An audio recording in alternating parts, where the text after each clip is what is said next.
My name's Ethan Ma, 32 years old, sales manager, married, busy, tired, the kind of man who lives by the calendar on his phone. I used to believe that success meant movement, always moving, always chasing. I'd wake up before sunrise, down 2 cafes, and spend the day convincing people to buy things they didn't need. My wife, Claire, used to joke that she needed to schedule time just to talk to me. I laughed back then. I thought that was love, two people managing each other like projects. It was late, Friday night. Rain turned the city into a blur of lights and wet glass. I'd just closed the biggest deal of my career, and adrenaline still pulsed through me. My coworkers wanted to celebrate, but I said no. I wanted to be him, to tell Claire that all the sacrifices had been worth it. The highway was almost empty, just the rhythmic sound of wipers and a low sang in the radio. I was thinking about how to spend my bonus when a flash of headlights cut across my lane. I didn't even have time to curse. Ethel screamed. Glass exploded.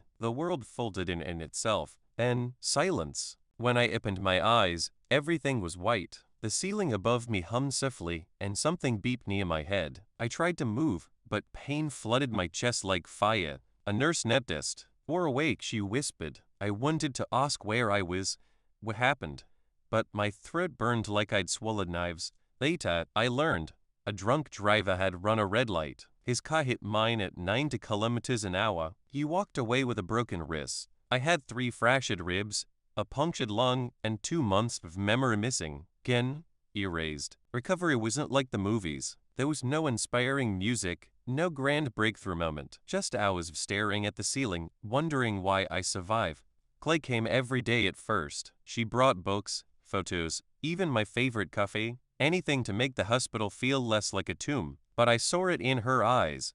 Fear, exhaustion, guilt. She was married to a ghost. I couldn't remember the last time we'd been happy. I couldn't remember why we'd drifted apart. All I knew was that the accident had stolen something deeper than my health. It had stolen the version of me that knew how to live. 3 months later, I stood in front of the mirror, still wearing the neck brace, scars like thin rivers tracing across my skin. I didn't recognize the man staring back. His eyes were quiet, not empty, just still. One night, Claire broke down. "I don't know who you are anymore," she said through tears. Neither did I. We separated 2 weeks later, left out of anger.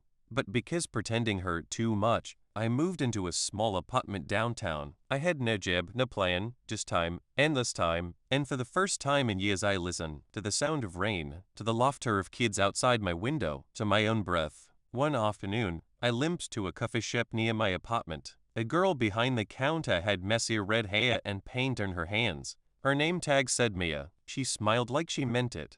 The kind of smile that doesn't ask for anything back. We talked about nothing at first. Weather, books, her dream of becoming an artist. She said she painted because it helped her remember who she was. I didn't understand what she meant, not yet. Over the next few weeks, I found myself going back just to talk to her. There was something about the way she looked at the world, not as a series of tasks, but as moments. She said every person who came into her cafe was a story waiting to be told. Even me? I asked. "Especially you," she said. Mia invited me to one of her art shows. I almost didn't go. The idea of being around people made my chest tighten, but something pushed me out the door. The gallery was small, filled with paintings that looked alive, explosions of color and emotion. One painting stepped me cold. It was a shattered car window, reflected in the eye of a man. The title, Rebirth.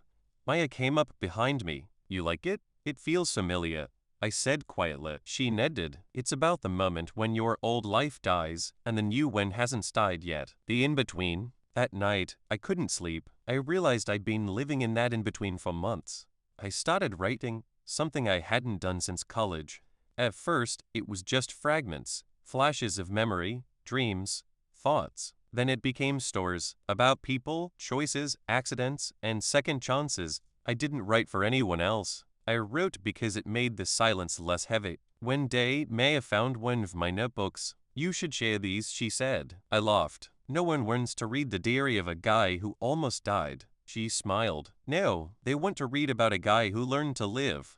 I started posting my stories online, short reflections on life after the crash. At first, 10 people read them, then 100, then thousands. People wrote back. A woman said my words helped her forgive herself after losing someone in an accident. A man said he quit his job to spend more time with his son. Someone else said they decided not to give up that night because they saw themselves in my story. It hit me then.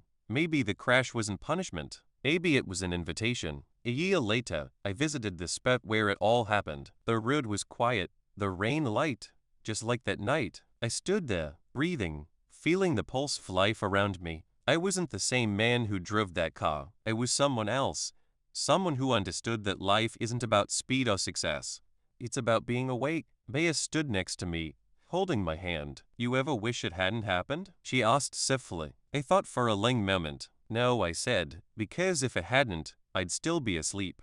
People think a car crash ruins your life. Sometimes it saves it. You lose pieces of yourself, the ones you didn't need. You start again. Slower, softer, wiser. I still have scars. I still flinch when I hear Taya's screech, but I also have something I never had before. Peace. Because sometimes life has to break you before it can rebuild you.